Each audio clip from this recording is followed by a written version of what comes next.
Very good morning. ಎಲ್ಲರೂ ಹೇಗಿದ್ದೀರಾ? I hope ಎಲ್ಲರೂ ಚೆನ್ನಾಗಿದ್ದೀರಾ ಅಂತ ಅಂದ್ಕೊಂಡಿದ್ದೀನಿ. ನಾನು ಕೂಡ ತುಂಬ ಚೆನ್ನಾಗಿದ್ದೀನಿ. ಇನ್ನು ಯಾರ್ಯಾರು ನನ್ನ ಚಾನಲ್ಗೆ ಸಬ್ಸ್ಕ್ರೈಬ್ ಆಗಿಲ್ಲ, ಸಬ್ಸ್ಕ್ರೈಬ್ ಮಾಡ್ಕೊಂಡು ಸಪೋರ್ಟ್ ಮಾಡಿ ಅಂತ ಕೇಳ್ತಾ, ಇನ್ನು ಇದುವರೆಗೂ ಯಾರ್ಯಾರು ಸಪೋರ್ಟ್ ಮಾಡ್ಕೊಂಡಿದ್ದೀರಾ ಅವರೆಲ್ಲರಿಗೂ ಕೂಡ ನನ್ನ ಕಡೆಯಿಂದ ಥ್ಯಾಂಕ್ಸ್ ಹೇಳ್ತಾ, welcome back to Lakshmi Lokesh YouTube channel guys. ಇವಾಗ ಆ್ಯಕ್ಚುಲಿ ಊರಿಗೆ ಹೊರಟಿದ್ದೀನಿ. ಸೊ ಮನೆಗೆ ಸ್ವಲ್ಪ ಅಕ್ಕಿ ಮತ್ತು ರಾಗಿ ಎರಡೂ ಇಲ್ಲ, ಸ್ವಲ್ಪ ತೊಗೊಂಬರೋಣ ಅಂತ. ಸೊ ಅದನ್ನು ತೊಗೊಂಬಂದು ಮನೇಲಿಟ್ಟು ಈಗ ಅರಸೀಕೆರೆಗೆ ಹೊರಟಿದ್ದೀನಿ ಗೈಸ್. ಯಾಕಪ್ಪ ಅಂತ ಹೇಳಿದ್ರೆ, ನಾನು ತುಂಬ ದಿನದಿಂದ ಹೇಳ್ತಾ ಇದ್ದೆ, ಸ್ವಲ್ಪ ಮನೆ ಕೆಲಸ ನಿಲ್ಲಿಸಿದ್ದೀನಿ. ಯಾಕೆಂತ ಹೇಳಿದ್ರೆ ಟೈಮ್ ಇದೆ. ಸೊ ಒಂದು ಸ್ವಲ್ಪ ವ್ಯಾಪಾರ ಮಾಡೋಕ್ಕೂ ಅಮೌಂಟ್ ಬೇಕಾಗಿತ್ತಲ್ಲ, ಹಾಗಾಗಿ ಅದನ್ನು ನಿಲ್ಲಿಸಿ ಇಲ್ಲಿ ಸ್ಟಾರ್ಟ್ ಮಾಡೋಣ ಅಂತ ಅಂದ್ಕೊಂಡಿದ್ವಿ. ಸೊ ಈಗ ಸ್ವಲ್ಪ ಸ್ಟಾರ್ಟ್ ಮಾಡೋಣ ಅಂದ್ಕೊಂಡಿದ್ದೀನಿ. ಇವತ್ತು ಮನೆಗೆ ಸಿಂಕು ಮತ್ತು ಅಂದರೆ ಹಾಲಲ್ಲಿ ಇಡ್ತಾರಲ್ಲ ವಾಶ್ ಬೇಷನ್ನು, ಅದು ಮತ್ತು ಕಮೋಡ್ಸ್ ಎಲ್ಲ ತೊಗೊಂಬರೋಣ ಅಂತ ಹೊರಟಿದ್ದೀನಿ. ಸೊ ಅರಸೀಕೆರೆಯಲ್ಲಿ ಯಾವ ಶಾಪಿಗೆ ಹೋಗ್ತಾ ಇದ್ದೀವಿ ಏನು ಅಂತ ತಿಳಿಸ್ತೀನಿ. ನಾನು ಈ ಹಿಂದೆಯೇ ನಿಮ್ಗೆ ಶೇರ್ ಮಾಡಿದ್ದೀನಿ. ಏನಪ್ಪ ಅದು ಅಂತ ಹೇಳಿದ್ರೆ, ನಾನು ಟೈಲ್ಸ್ ಯಾವ ಅಂಗಡಿಲಿ ತಂದಿದ್ನೋ ಅದೇ ಅಂಗಡಿಗೆ ತರಕ್ಕೆ ಹೋಗ್ತಾ ಇರೋದು. ಅಲ್ಲಿ ಹೋಗಿ ನೋಡಬೇಕು ಯಾವ ಥರದ್ದು ಕಮೋಡ್ಸ್ ತೊಗೊಂಬರ್ಬೇಕು. ಮತ್ತು ಕಮೋಡ್ಸ್ ಏನು ನಮ್ಮದು ವೆಸ್ಟರ್ನ್ ಆಗಿರೋದ್ರಿಂದ ಒಂದೇ ಕಮೋಡ್ಸು, ಇನ್ನೆಲ್ಲ ಮನೆಗೂ ಇಂಡಿಯನ್ ಟಾಯ್ಲೆಟ್ಸೇ ಹಾಕ್ಸಿರೋದು. ಈಗ ವಾಶ್ ಬೇಷನ್ ತೊಗೊಂಬರ್ಬೇಕು. ಎಷ್ಟಾಗುತ್ತೆ ಏನು ನೋಡಿಕೊಂಡು, ಹಾಗೆ ಪ್ಲಂಬಿಂಗ್ ಐಟಮ್ಸ್ನ ಸ್ವಲ್ಪ ತೊಗೊಂಬರೋದು ಪೆಂಡಿಂಗ್ ಇತ್ತು, ಅದು ತೊಗೊಬರ್ಬೇಕು. ಅದ್ರದ್ದು ಎಷ್ಟೆಷ್ಟಾಗುತ್ತೆ ಏನು ಅನ್ನೋದನ್ನು ಡೀಟೇಲ್ಸ್ ಇವತ್ತು ಶೇರ್ ಮಾಡ್ಕೊಳ್ಳೋಣ ಅಂದ್ಕೊಂಡಿದ್ದೀನಿ. ಯಾಕಪ್ಪ ಅದನ್ನೆಲ್ಲ ಶೇರ್ ಮಾಡ್ತೀನಿ ಅಂತ ಹೇಳಿದ್ರೆ, ಹೊಸದಾಗಿ ಮನೆ ಕಟ್ಟೋರಿಗೆ ಯೂಸ್ಫುಲ್ ಆಗುತ್ತೆ. ಹಾಗೆ ಹೊಸದಾಗಿ ಮನೆ ಕಟ್ಟೋರಿಗೆ ತುಂಬ ಜನ ಎದುರಿಸ್ತಾ ಇರ್ತಾರೆ ಅಷ್ಟು ಇಷ್ಟು ಅಂತ. ಸೊ ಆ ಇಂಟೆನ್ಷನಲ್ಲಿ ನಾನು ಆದಷ್ಟು ಇನ್ಫಾರ್ಮೇಷನ್ ಕೊಡ್ತಾ ಇರ್ತೀನಿ. ಸೊ ಕಮೋಡೆಲ್ಲ ನಾವು ಲಾಸ್ಟ್ ಟೈಮ್ ನೋಡ್ಕೊಂಬಂದಾಗ 3,000 3,500 ಇತ್ತು, ಸಾರಿ ವಾಶ್ ಬೇಷನ್ನು. ಸೊ ಕಮೋಡು ಒಂದು 7-8 ಸಾವಿರ ರೂಪಾಯಿ ಮೇಲಿರೋದಾದರೆ ಚೆನ್ನಾಗಿರುತ್ತೆ ಅಂತ ಹೇಳಿದ್ದಾರೆ. ಸೊ ಅಲ್ಲಿ ಹೋಗಿ ನೋಡೋಣ ಬನ್ನಿ ಎಷ್ಟಾಗತ್ತೆ ಅಂತ. ಲೈಟ್ಸ್ ಎಲ್ಲ ಆಫ್ ಮಾಡ್ಕೊಂಡು ಹೋಗ್ಬೇಕಿಲ್ಲ ಅಂತ ಹೇಳಿದ್ರೆ ಮತ್ತೆ ಮತ್ತೆ ಬರೋದಕ್ಕಾಗಲ್ಲ, ಹಂಗಾಗಿ ಬನ್ನಿ. ಆ್ಯಕ್ಚುಲಿ ಚಳಿ ಇದೆ, ಬಿಸಿಲು ಕಾಯಂಗೆ ಇದೆ. ಅಂಗಡಿ ಹತ್ರ ಹೋಗಿ ಈಗ ಅಂಗಡಿ ಕ್ಲೋಸ್ ಮಾಡ್ಕೊಂಡು ಹೊರಡಬೇಕು. ಇನ್ನು ನಾನು ಬರೋ ಅಷ್ಟರಲ್ಲೇ ಆಲ್ರೆಡಿ ಲೋಕಿ ಕೂಡ ಅಂಗಡಿ ಕ್ಲೋಸ್ ಮಾಡ್ತಾ ಇದ್ದ. ಸೊ ಇನ್ನು ಅಂಗಡಿ ಕ್ಲೋಸ್ ಮಾಡಿಕೊಂಡು ನಾವಿಬ್ಬರು ಬೈಕಲ್ಲೇ ಸ್ವಲ್ಪ ಊರಿಗೆ ಹೋಗಬೇಕಾಗಿತ್ತು, ಹಾಗಾಗಿ ಊರಿಗೂ ಕೂಡ ಹೊರಟ್ವಿ ಇಬ್ಬರು. ಸೊ ಹೋಗ್ತಾ ಸ್ವಲ್ಪ ಲೋಕಿನ ಕಾಲು ಎಳ್ಕೊಂಡು ಹೋಗ್ತಾ ಇದ್ದೀನಿ ಬೈಕಲ್ಲಿ.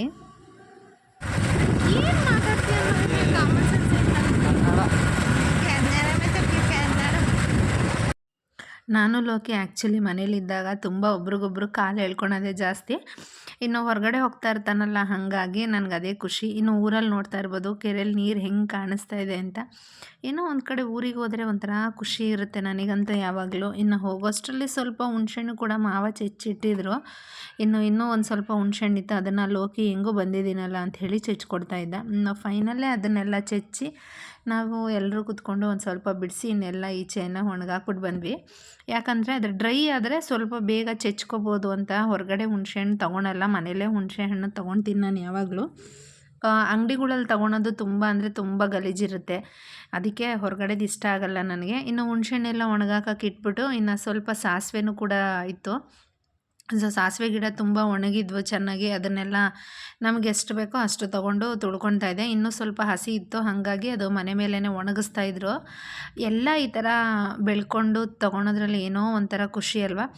ಸೊ ಅದನ್ನು ಒಣಗಿರೋದನ್ನು ತುಳ್ಕೊಂಬಿಟ್ರೆ ಎಲ್ಲ ಆದಾಗ ಅದೇ ಗಿಡದ ಸಮೇತ ಒಣಗಿತ್ತಲ್ಲ ಬೀಳುತ್ತೆ ಅಂಥೇಳಿ ಈ ಥರ ತುಳ್ದು ಎಲ್ಲ ತೆಗಿತಾ ಇದ್ದ ಲೋಕಿ. ಅದು ನೋಡಿದ್ಮೇಲೆ ಎಷ್ಟು ಚೆನ್ನಾಗಿ ಅನ್ನಿಸ್ತು ಅಂದರೆ, ಅಂಗಡಿಗಿಂತ ಮನೆಯದೇ ಫ್ರೆಶ್ ಅನಿಸುತ್ತೆ. ನೀಟಾಗಿ ಎಲ್ಲ ಕ್ಲೀನ್ ಮಾಡಿಕೊಂಡು ಇದು ಮಾಡಿದ್ರೆ. ಈ ವರ್ಷ ಆ್ಯಕ್ಚುಲಿ ಆಲ್ಮೋಸ್ಟ್ ಎಲ್ಲ ಮನೆಗೆ ಬೇಕಾಗಿರೋದನ್ನು ಕೂಡ ಹೊಲದಲ್ಲೇ ರೆಡಿ ಆಗ್ತಾಯಿದೆ ನಮಗೆ. ಹೋದ ವರ್ಷ ಮನೆ ಕಟ್ಟೋ ಬ್ಯುಸಿಲಿ ಸೊ ಏನು ಹೊಲದ ಕಡೆ ಜ್ಞಾನನೇ ಕೊಟ್ಟಿರಲಿಲ್ಲ, ಯಾಕೆಂದರೆ ಎಲ್ಲ ಅಲ್ಲೇ ಇದ್ವಿ. ಇನ್ನು ಲೋಕಿ ಎಲ್ಲ ಕ್ಲೀನ್ ಮಾಡಿ ಕೊಟ್ಟ ಮೇಲೆ ಅತ್ತೆ ಅದನ್ನೆಲ್ಲ ಮರಕ್ಕೆ ಹಾಕ್ಕೊಂಡು ಸ್ವಲ್ಪ ಕೇರ್ ಕೊಡ್ತಾಯಿದ್ರು. ಇನ್ನು ಕೇರ್ ಕೊಟ್ಟ ಮೇಲೆ ನಮ್ಗೆ ಅರಸೀಕೆರೆಗೆ ಹೋಗೋದಿತ್ತು ಕಮೋಡು ಮತ್ತು ವಾಶ್ ಬೇಷನ್ ತರೋದಕ್ಕೆ. ಇನ್ನು ಲೇಟ್ ಆಯಿತು ಅಂಥೇಳಿ ನಾನು ಲೋಕಿ ಮನೆಗೆ ಅಕ್ಕಿ ಮತ್ತು ಹಾಗೆ ಸ್ವಲ್ಪ ರಾಗಿ ಎಲ್ಲ ತೊಗೊಂಡು ಇನ್ನು ಅಲ್ಲಿಂದ ಹೊರಟು ಮನೆಗೆ ಬಂದ್ವಿ. ಈಗ ಇನ್ನೇನು ಇಲ್ಲಿ ಮನೆಗಿಟ್ಟು ಹೊರಡಬೇಕು ಗೈಸ್. ಇನ್ನು ಈಗಷ್ಟೇ ಊರಿಂದ ಮನೆಗೆ ಬಂದು ನೋಡ್ತಿರ್ಬೋದು ರಾಗಿ ಎಲ್ಲ ಅಕ್ಕಿ ಒಳಗಡೆ ಎತ್ತಿಟ್ಟಾಯಿತು, ರಾಗಿ ಈಚೆನೇ ಇಟ್ಟಿದ್ದಾರೆ. ಯಾಕೆಂದರೆ ಈಗ ಮತ್ತೆ ಬೀಸ್ಕೊಂಬರಕ್ಕೆ ಹೋಗಬೇಕು, ಹಾಗಾಗಿ ಇನ್ನು ಊರಲ್ಲಿ ಸಾಸಿವೆ ತೋರಿಸ್ದೆ. ನೋಡಿ ಇಷ್ಟು ಸಾಸಿವೆ ಆಗಿದೆ, ಇಲ್ಲೇ ಇಟ್ಟಿದ್ದೀನಿ. ಸೊ ಬನ್ನಿ ಸಾಸಿವೆ ಹೆಂಗಿದೆ ಅಂತ ತೋರಿಸ್ತೀನಿ. ಅಪ್ಪ ಬಿಸಿಲಲ್ಲಿ ಚಳಿ ಕಾಯ್ಕೊಂಡು ಈಚೆ ಕುತ್ಕೊಂಡು ಹುಣ್ಸೆಣ್ಣೆಲ್ಲ ಚೆಚ್ಕೊಂಡು ಹಿಂಗಾಗಿದೆ ನೋಡಿ. ಇರಿ ಅದನ್ನು ತೋರಿಸ್ತೀನಿ ಫ್ರಂಟ್ ಕ್ಯಾಮ್ರಾಯಿಂದ. ಇಲ್ಲಿ ನೋಡಿ, ಇದನ್ನು ಹಂಗಂಗೆ ದಪ್ಪ ದಪ್ಪ ಕ್ಲೀನ್ ಮಾಡಿ ಕೊಟ್ಟಿದ್ದಾರೆ ಸಾಸಿವೆ. ಸೊ ನಾವು ನಮ್ಮ ಹೊಲದ ಸಾಸಿವೆ ತಿನ್ನೋದು ಎಷ್ಟು ಚೆನ್ನಾಗಿರುತ್ತಲ್ವ. ಇನ್ನೂ ಅದು ಸ್ವಲ್ಪ ಕ್ಲೀನ್ ಮಾಡ್ಕೋಬೇಕು. ನೋಡಿ ಎಷ್ಟು ಚೆನ್ನಾಗಿದೆ. ಸೊ ಅಂಗಡೀಲಿ ಎಲ್ಲನೂ ದುಡ್ಡು ಕೊಟ್ಟು ತರ್ತೀವಿ, ಬಟ್ ಈ ಥರ ಬೆಳೆದಿರೋದು ತಿನ್ನೋದಕ್ಕೆ ಒಂಥರ ಲಕ್ ಅನಿಸುತ್ತೆ. ಈಗ ಇದನ್ನು ಇನ್ನೂ ಒಂದು ಸ್ವಲ್ಪ ಕ್ಲೀನ್ ಮಾಡ್ಕೋಬೇಕು. ಸೊ ಈಗ ನಾನು ಆಗಲೇ ಹೇಳ್ದಂಗೆ ಪ್ಲಂಬಿಂಗ್ ಐಟಮ್ಸ್ ಎಲ್ಲ, ಸಿಂಕು ಮತ್ತು ವಾಶ್ ಬೇಷನ್ನು ಎಲ್ಲ ತರಕ್ಕೆ ಹೋಗಬೇಕು. ನೋಡಿ ಕೈಯಲ್ಲಿಟ್ಟರೆ ಎಷ್ಟು ಚೆನ್ನಾಗಿ ಕಾಣಿಸ್ತಾ ಇದೆ, ಅದು ನೋಡ್ತಾ ಇರ್ಬೋದು. ತುಂಬ ಚೆನ್ನಾಗಿ ಒಣಗಿದೆ. ನಾಳೆ ಇದನ್ನೇ ಟ್ರೈ ಮಾಡ್ತೀನಿ ಹೆಂಗಾಗುತ್ತೆ ಅಂಥೇಳಿ. ಸೊ ಇವಾಗ ಇನ್ನೇನು ಲೋಕಿನೂ ಕೂಡ ಕಾರ್ ತೊಗೊಂಬರೋಕೆ ಹೊರಟಿದ್ದಾನೆ. ಕಾರ್ ತೊಗೊಂಬಂದಮೇಲೆ ಹೊರಡಬೇಕು. ಬನ್ನಿ ಹೋಗೋಣ. ಬರೋಷ್ಟರಲ್ಲಿ ಹೇಳಿ ಹೋಗಿದ್ದ, ನಾನು ಬರೋಷ್ಟರಲ್ಲಿ ರೆಡಿ ಆಗಿರೋ ಅಂತ. ಸೊ ಅಮೌಂಟು ಕೂಡ ತೊಗೋಬೇಕು. ನೋಡೋಣ ಎಷ್ಟಾಗುತ್ತೆ ಅನ್ನೋ ಐಡಿಯಾ ಇಲ್ಲ.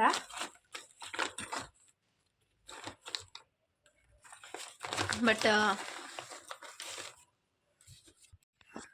ಸೊ ಒಂದು 50,000 ತೊಗೊಂಡಿದ್ದೀನಿ. ಬಟ್ ಅಷ್ಟಾಗಲ್ಲ ಗೈಸ್, ಹೆದರ್ಕೋಬೇಡಿ. ಬಟ್ ಹೊರಗಡೆ ಹೋದಾಗ ಇರಬೇಕಲ್ಲ. ಸೊ ಬನ್ನಿ ಹೊರಡೋಣ. ಸೊ ಇಷ್ಟು ಇಟ್ಕೊಂಡಿದ್ದೀನಿ 50,000. ಅಲ್ಲಿ ಹೋಗಿ ಎಷ್ಟೆಷ್ಟಾಗುತ್ತೆ ಏನು ಅಂತ ನಿಮ್ಮ ಜೊತೆ ಶೇರ್ ಮಾಡ್ತೀನಿ. ಯಾಕೆಂದರೆ ತೊಗೊಳೋರ್ಗೆ ಯೂಸ್ ಆಗಬೇಕಲ್ಲ. ಬನ್ನಿ ಗಾಯ್ಸ್ ಹೋಗೋಣ. ಇನ್ನು ನಾನು ಬರೋಷ್ಟರಲ್ಲಿ ಲೋಕಿ ನನಗೋಸ್ಕರ ಆ್ಯಕ್ಚುಲಿ ಕಾರ್ ತೊಗೊಂಡು ಬಂದು ಕಾಯ್ತಾಯಿದ್ರು. ಇನ್ನು ಟೈಮ್ ಆಗಿತ್ತು ಅಲ್ಲ, ಸೊ ಊರಲ್ಲೆಲ್ಲ ಟೈಮ್ ಪಾಸ್ ಮಾಡ್ಕೊಂಡು ಬಂದಿದ್ದೆ, ಲೇಟ್ ಆಯಿತು. ಇನ್ನು ನಾವಿಬ್ಬರು ಇನ್ನು ಹೋಗ್ತಾ ಕಾರಲ್ಲಿ ಹೊರಟ್ವಿ. ಯಾಕೆಂದರೆ ಸ್ವಲ್ಪ ಐಟಮ್ಸ್ನು ಕೂಡ ಕಾರಲ್ಲೇ ಇಟ್ಕೊಂಬಂದ್ಬಿಡೋಣ ಅಂಥೇಳಿ ಕಾರಲ್ಲಿ ಹೋದ್ವಿ. ಇನ್ನು ನಾವು ಹೋಗಿದ್ದು ಆ್ಯಕ್ಚುಲಿ ಲಾಸ್ಟ್ ಟೈಮ್ ಎಲ್ಲಿ ಟೈಲ್ಸ್ ತಂದಿದ್ನೋ ಅದೇ ಅಂಗಡಿಗೆ ಹೋಗಿದ್ದು. ಸೊ ನೀವು ನೋಡ್ತಿರ್ಬೋದು, ನಾವು ಹೋಗಿದ್ದಿದೆ ಚೌಡೇಶ್ವರಿ ಮತ್ತು ಮಾತಾಜಿ ಅಂತ ಎರಡೂ ಅವ್ರು ಹೆಸರಿಟ್ಕೊಂಡಿದ್ದಾರೆ. ಇದು ನಾವು ಹೋಗಿದ್ದು ಇನ್ನು ಅರಸೀಕೆರೆಯಲ್ಲೇ ಹಾಸನ್ ರೋಡ್ ಹೋಗ್ತಾನೆ ಒಂದು ಅಂಗಡಿ ಇದೆ, ಅಲ್ಲೇ ತೊಗೊಂಡು ಬಂದಿದ್ದು. ಇನ್ನು ನೋಡಿ ಇದರಲ್ಲಿ ಆ್ಯಕ್ಚುಲಿ ನಾನು 3 ಕಲರ್ ಸೆಲೆಕ್ಟ್ ಮಾಡಿದ್ದೀನಿ. ಈಗೇನು ಕಾಣಿಸ್ತಾ ಇದೆಯಲ್ಲ ಈ ಕಲರ್ ಒಂದು, ಆಮೇಲೆ ಇದೊಂದು ನಿಮಗೆ ಮೆರೂನ್ ಕಲರ್ ಥರ ಕಾಣಿಸುತ್ತೆ, ಈಗ ಆಗಲೇ ಸ್ಕೈ ಬ್ಲೂ ಕಲರು. ಇನ್ನು ಒಂದು ಕಮೋಡು ಕೂಡ ಯಾವ್ದು ಬೇಕೋ ಎಲ್ಲ ಸೆಲೆಕ್ಟ್ ಮಾಡ್ಕೊಂಡ್ವಿ.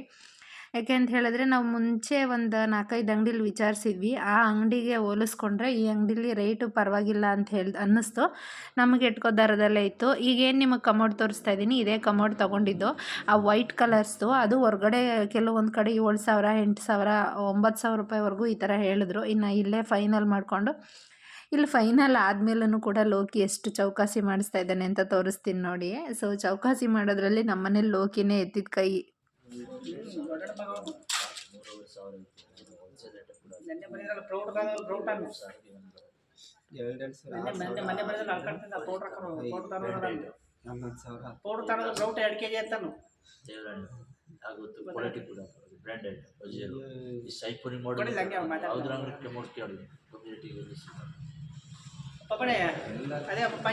ಇನ್ನು ಒಂದು ಅರ್ಧ ಅವರ್ 3/4 ಅವರು ಎಲ್ಲ ಚೌಕಾಸಿ ಎಲ್ಲ ಮಾಡಾದಮೇಲೆ ಇನ್ನು ಬಿಲ್ ಕೂಡ ಪೇ ಮಾಡಿ ಇನ್ನು ಕಾರಲ್ಲೇ ಇಟ್ಕೊಂಬರೋಣ ಅಂತ ಅಂದ್ಕೊಂಡು ಇಟ್ಕೊಂಬಂದ್ವಿ. ಇನ್ನು ಹೊರಗಡೆ ಅಲ್ಲಿಂದ ಅಲ್ಲಿಗೆ ನಮಗೆ ಒಂದು 20 ಮಿನಿಟ್ಸು ಆಗೋಲ್ಲ. ಅಷ್ಟಕ್ಕೇ ಬಾಡಿಗೆ 1,500, 2,000 ಹಿಂಗೆ ಕೇಳ್ತಾರೆ.